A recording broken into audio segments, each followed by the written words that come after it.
All right. Well, let me introduce. I want to introduce Rose. Oh. And Rose is from Thermox. And Rose, like I said, has submitted her name for San Francisco chapter secretary. We're at the end of the term for administrative officers now, and I'm going to be stepping down.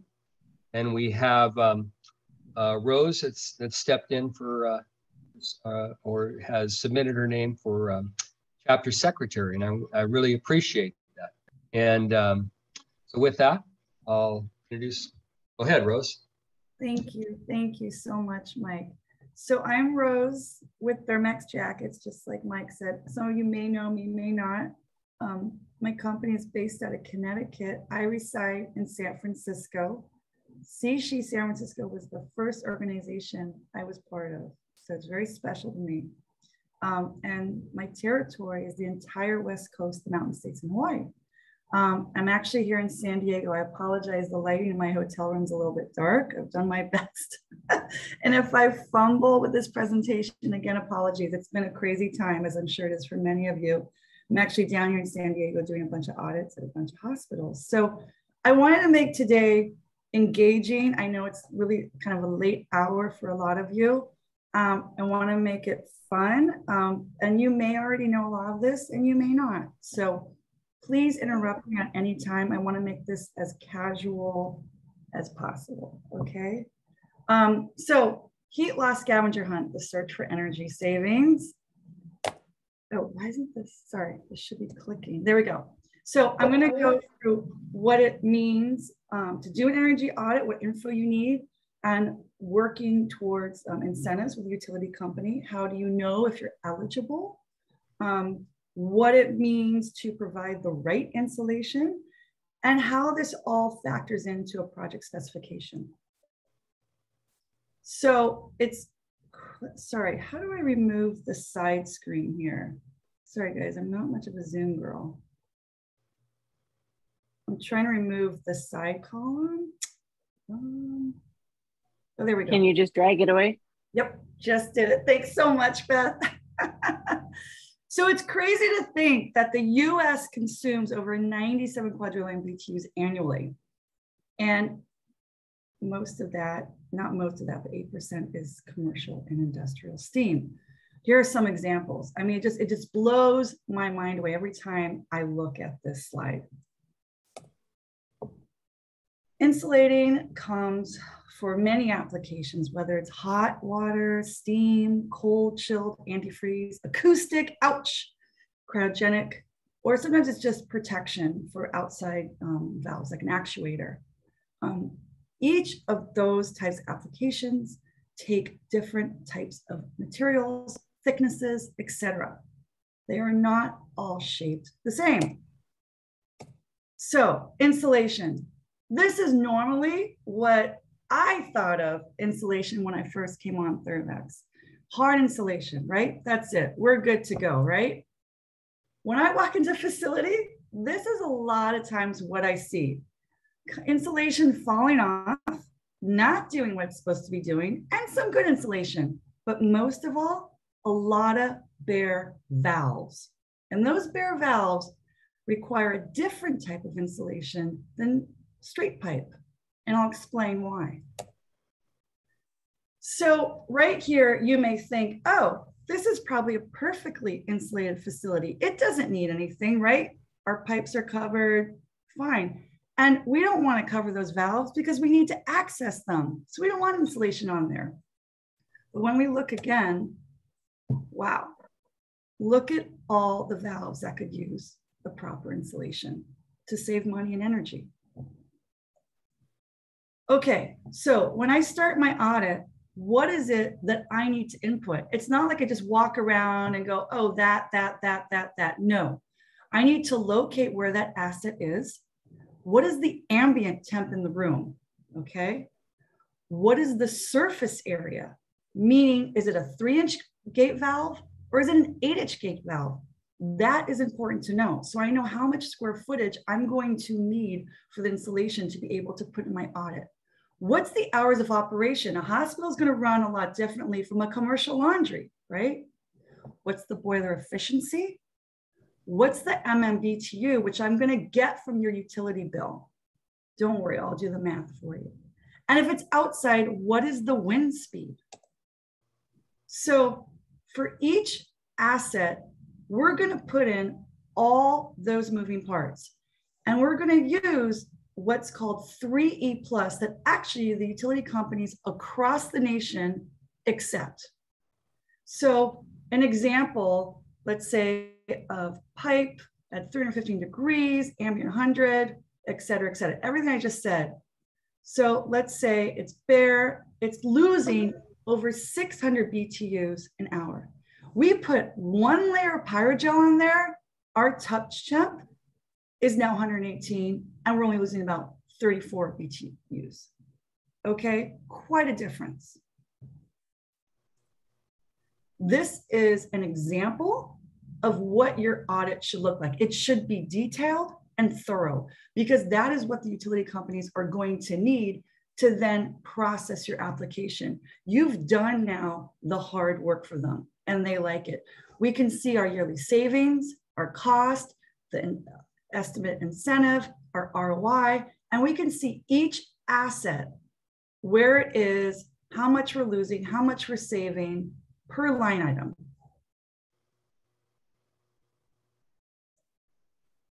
Okay, so this is where I would love to engage you guys. Feel free to cut and paste landing.thermoxjackets.com/ASHI360, or we can just do it together. We used this for an ASHI presentation and it was really, really fun. I thought we could go into the boiler room together. So I'm going to get out of here. And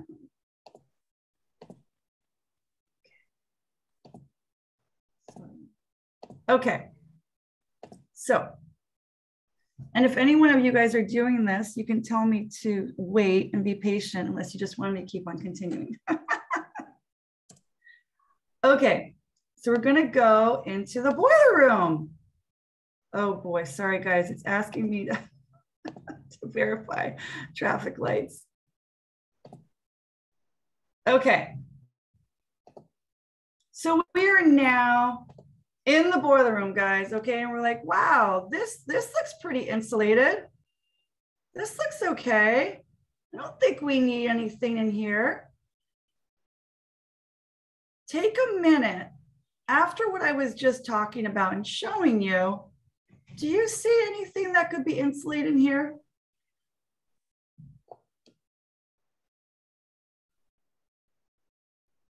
Okay, we have some gate valves, you have some bonnets that could be used, a condensate tank, etc. Okay, so now I'm going to go to the next slide. And there we go. This is all the bare valves that need insulation. And a lot of times I don't see any of this insulated. And now we're going to put jackets on them. Rose, this is Brian. I have a quick question. Absolutely. Okay, so we're not only covering the piping, but we're also covering the valves then. Is that correct? You got it, Brian. Exactly. Okay. Yep. And that's where you're actually losing the most energy and monies. And that's where you're getting your custom incentive, the bigger monies from the utility company versus your deemed incentive for straight pipe. We're talking about $3 per linear foot for straight pipe versus $1.25 to $1.50 per therm for your custom jackets. So that adds up quite a lot.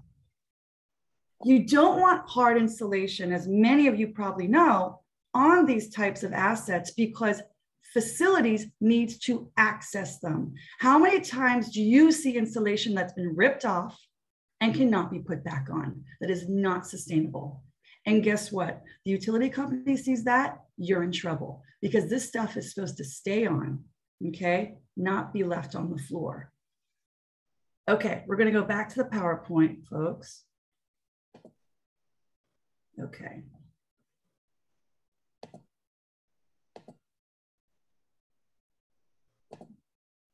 Okay. So we saw 22 items in there. Okay.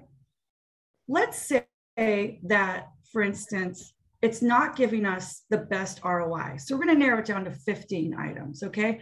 Just with 15 items, which obviously is not typical, let's say for a hospital, we are saving this much in therms and money a year. Okay.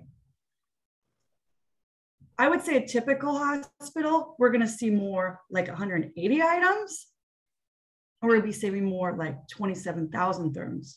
Okay. So I don't care if you're in California, Oregon, or New York. You can save.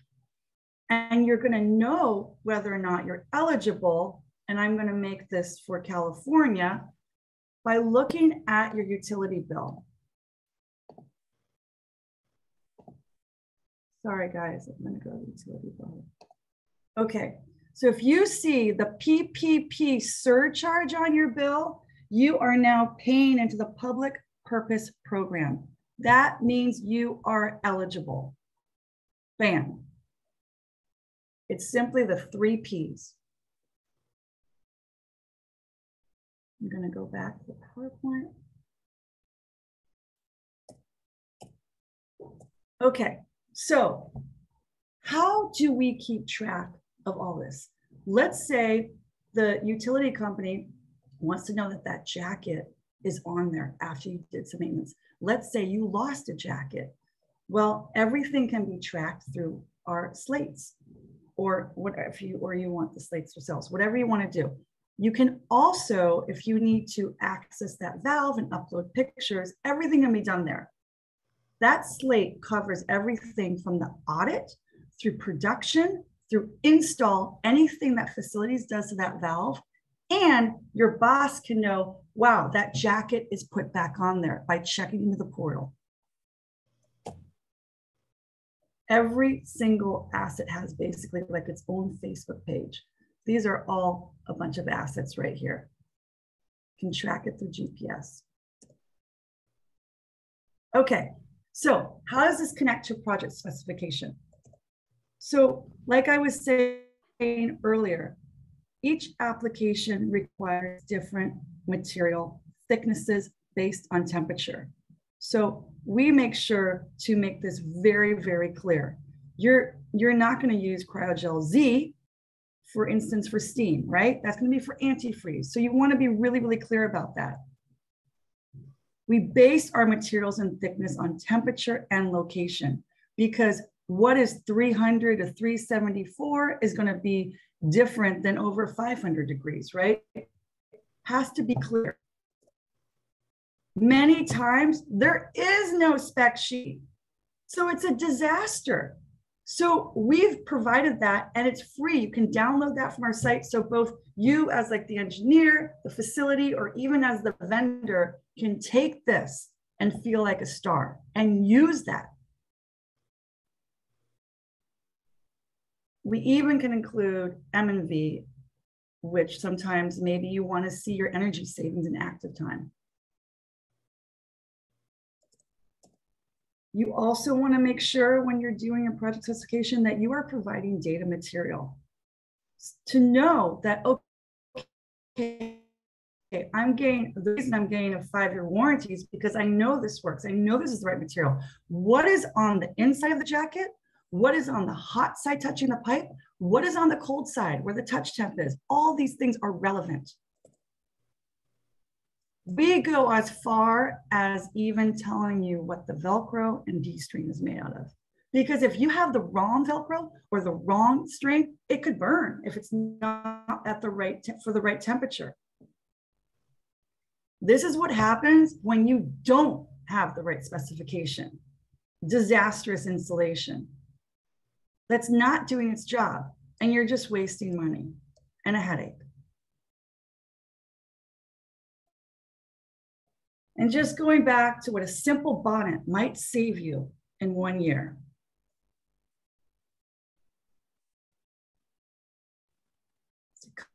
A couple examples. We don't think of a lot of this stuff always, but it adds up.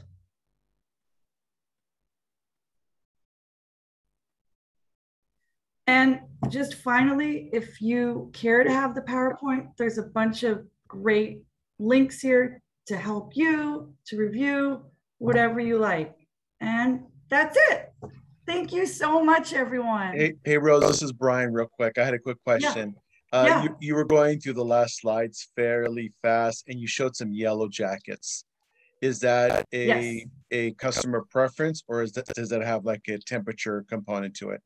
That's a great question. It's a customer preference. And sometimes it's because the application of what's running through there, or maybe it's for a university and it's their school colors. It could be for various reasons. It's a great question. I also wanted to mention that with the utility companies, it's also important to know that you're following the right thickness for your installation, especially when it comes to straight pipe, because they're not going to incentivize you if you're not following like the local laws. So that's also very important. So make sure whoever you're hiring or bringing on to do that audit, that they know what they're doing. Rose, this is Brian again. I have another question. So let me understand your process. So you are approaching a customer. Are you doing kind of like a survey evaluation and showing them, you know, what they're losing in energy costs and then what they expect to recover after the jackets? Yep, exactly. We are providing that thorough energy audit that can be edited towards, you know, whatever works for you. And this is an example of what our audit would look like. These are just a couple line items, but that's what we provide. What's your typical lead time, Rose, after you got the customer to agree on jackets? This looks like they're kind of custom. So they are all custom. They're all custom. So you're taking a lot of measurements, obviously, and then giving that to your company to cut and design, obviously. What is the time from when you take the measurements to when they can receive the jackets? Yeah. So an audit, just to go through, an audit takes anywhere from 1 day to 2 weeks, depending on how big the facility is. But typically I would say 1 to 2 days, you know, we're done. Then once the customer decides they want to move forward, depending on if there's an incentive or not, because you cannot do anything if there's an incentive. You have to wait until it's confirmed through the utility company. And that's so important, whether you're working with PG&E or a third party, okay? Like TRC, for instance, or Nexton or Resource Innovations. So then we send somebody out to actually measure like a tailored suit, each valve. That takes anywhere from, again, like 1 to 3 days. Then it goes into production, which takes anywhere from 4 to 6 weeks. Then we ship 5 business days from the East Coast to come out west. And then install is anywhere from, again, like 1 to 3 days for a typical, up to 2 weeks if we're talking major, especially if we're talking if there's a lot of straight part installation that needs to be done. So installation is included in your package, is that correct? Everything. You don't worry about a thing. Outstanding, Rose. Great presentation. Thank you. Rose? Yeah. Tim Connemara, got a question. Do you supply over those valves sort of pre-injected molding for the outside that cover the insulation? I don't understand. What does that mean? Sorry. Pre-injected molding? Yeah, in other words, just a plastic that sort of outlines that, and then you put that over the insulation? No. I've seen that before. I don't even know what that is. Wow, no, I don't know. You're basically, what you're doing is you're just well, it's not saying just wrap, but you have someone that wraps the valves with your insulation for that particular valve application? Exactly. And our jackets are so easy to put on and off so that facilities can do it themselves when they need to. We don't use any wiring. It's all Velcro and D-ring. Does that answer your question? Sorry. Well, sort of, but I'm used to seeing the one where they, after they have sort of pre-molded insulation, and then they have a pre-molded cover over it, like a thin plastic cover. I've never seen Covers that protects the insulation. Are you thinking about just like straight pipe? No. Okay. I don't know. I would love for you to send me a picture. I would love a picture. Well, I'll talk to you later. Yeah, please do. Please. Thank you. Of course. You know, Rose, from what I see and the experience that I've had, especially with new construction where everything is insulated tight and there's no method that's, been constructed to do a removal. So I really like the fact that, the ease of removal with Velcro straps. Yeah. I think that'd be a real benefit because, in my experience, 90% of the time when the insulation came off, it didn't go back on. And if it did go back on, it'd be installed very poorly. And that just kind of perpetuates itself, Absolutely. Absolutely. And again, the last thing that you want is if the utility company is incentivizing you and they happen to do an inspection unbeknownst to you, and that stuff is off, you could pay a pretty price. Right. And so that's my other question. So with PG&E, for our area, do they give you a standard like rebate for the size of the valve, or actually what the before and after thermal characteristics of the device is?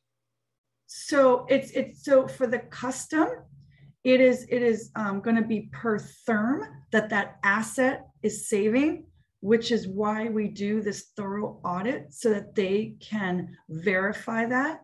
And for straight pipe, which is a deemed program, that is simply $3, at least in PG&E land, per linear foot. Okay. And one of my slides, there is a click through to the rebates for PG&E. Yeah. Yeah, that's great.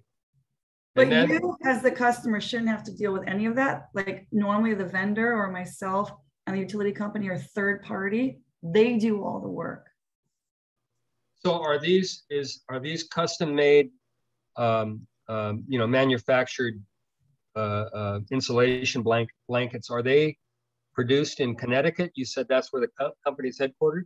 You got it. You got it. In West Haven, Connecticut, and they've been around for like over 12 years now, and they know steam. Made in America, made in the USA. Absolutely USA made. You would be so impressed by the facility. I mean, everything is hand sewn. It's incredible. What part of Connecticut? West Haven. West Haven? Yeah, like really close to Yale. Yeah. On the eastern side of I think that's on the eastern side of Connecticut. I believe so. Yeah, close. Beth and I were just talking about geography. Even though I've been there a million times, I'm like, yeah, West Haven. Yeah. Yeah. Yeah, and by the way, any of you are always welcome. If you're out there, like Thermox would open, the doors and put the red carpet down, because it really is interesting, what they're doing. It's really cool. And how long has, you probably said this, but I forgot, how long has Thermox been around? How long have they been in business? Thermox has been around a little over 12 years. Before that, They were in the abatement business. Oh, okay. All right, great. Can I ask a question real quick? Yes. Is there any way to measure down the line what results you're actually getting? Can you be more, can you explain what you mean by that? Yeah, I'll say a year down the line, I want to see if I'm actually making these savings. Oh yeah, absolutely. So I think I touched just for a second.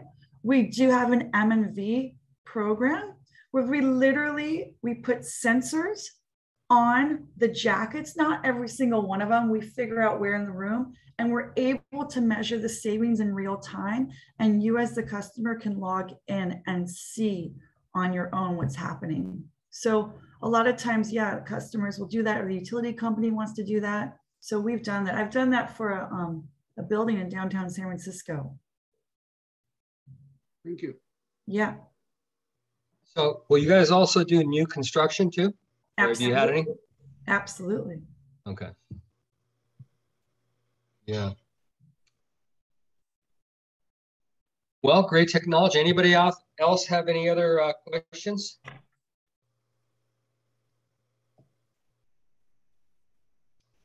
Seeing none. Well, there's no rep. We've been having. So anyway, thank you very much, Rose. I appreciate the presentation and opening our eyes to another potential savings here. Oh yeah, I call it the quiet fire. Yeah, yeah, great. Thank you. I don't really have anything to report as far as the business meeting goes because you know, Angel will be taking care of this, or whoever the next group is next year in January. But we usually have the meetings here. We have had them in the past, always on the second Wednesday of the month. So with that, if there's nothing else, I think we're going to be ending the meeting a little early. So thank you all.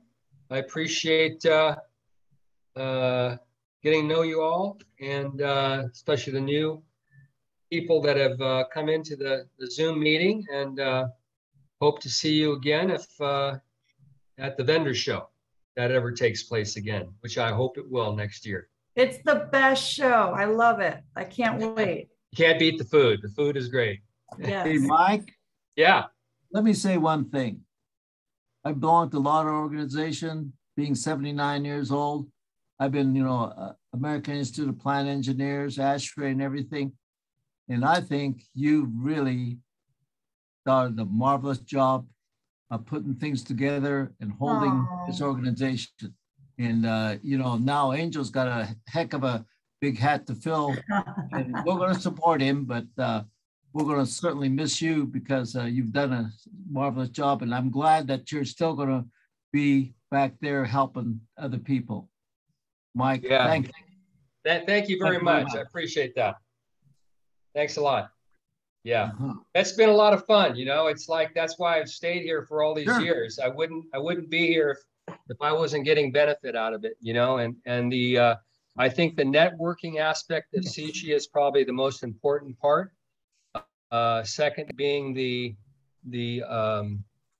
training and keeping up with what the latest standards are, and then the affiliations that we can have with vendors, some real long time relationships. So I think it's good. It's a good concept, and that's why I've stayed with it so many years. Once I started going to meetings myself when I first got into healthcare in the 80s, and I started going to meetings, but a couple of years after I started, and it was something that I wanted to continue.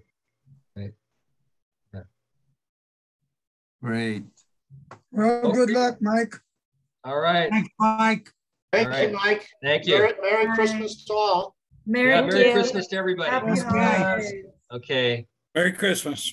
All right. See you next time. All right. Bye. Bye.